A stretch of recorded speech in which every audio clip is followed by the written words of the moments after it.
जी राज्य आहेत ती एक थीम थोडीशी घेतलेली दिसते, त्यामुळे काही राज्यांची नावं आली लगेचच आमच्या महाराष्ट्रातल्या विरोधी पक्षांनी आणि खासदारांनी त्या ठिकाणी बजेट न वाचता घोषणा दिल्या, बजेट न वाचता प्रतिक्रिया दिल्या.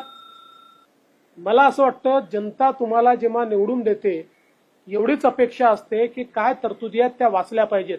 मी ॲट अ ग्लान्स, म्हणजे अजून माझ्याकडे फाईन प्रिंट यायची आहे, मी ॲट अ ग्लान्स पाहत होतो तरी मला महाराष्ट्रातल्या तरतुदी सापडल्या.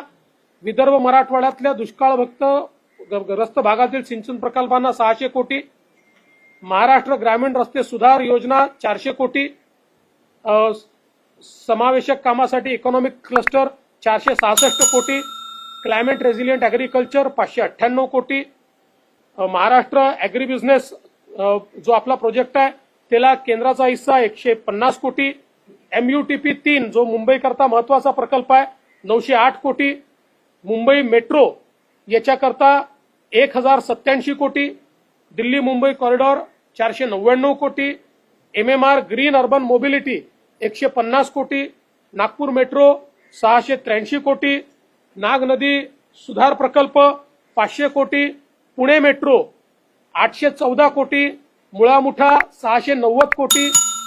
म्हणजे ही यादी वाढतच जाणार आहे. उद्यापर्यंत पूर्ण यादी घोषित करू. ही तर ॲट अ ग्लान्स 5 मिनिटात काढलेली यादी आहे. फाईन प्रिंट यायच्या आधी जेवढे डॉक्युमेंट हातात आले. मला असं वाटतं की विनाकारण नरेटिव्ह तयार करण्याचा जो प्रयत्न होतो, महाराष्ट्राला काही मिळालं नाही हे तुमच्या समोर आहे.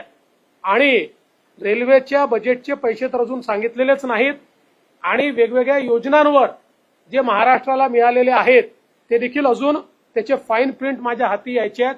म्हणून विरोधकांना माझा सल्ला आहे, या ठिकाणी केवळ नरेटिव्ह करता राजकारण करू नका. आपल्या राज्याला काही मिळालं पाहिजे अशी भावना असेल तर त्याचा पाठपुरावा करा.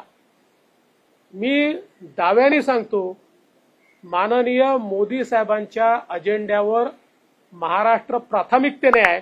म्हणून ॲट अ ग्लान्स एवढ्या तरतुदी मिळालेल्या आहेत आणि भरपूर पैसा महाराष्ट्राच्या विकासाला मिळणार आहे. किंबहुना मुख्यमंत्री एकनाथराव शिंदेजींच्या नेतृत्वात ज्या ज्या गोष्टी आम्ही मागितल्या त्या सगळ्या गोष्टी आम्हाला मिळतील, हा मला विश्वास आहे.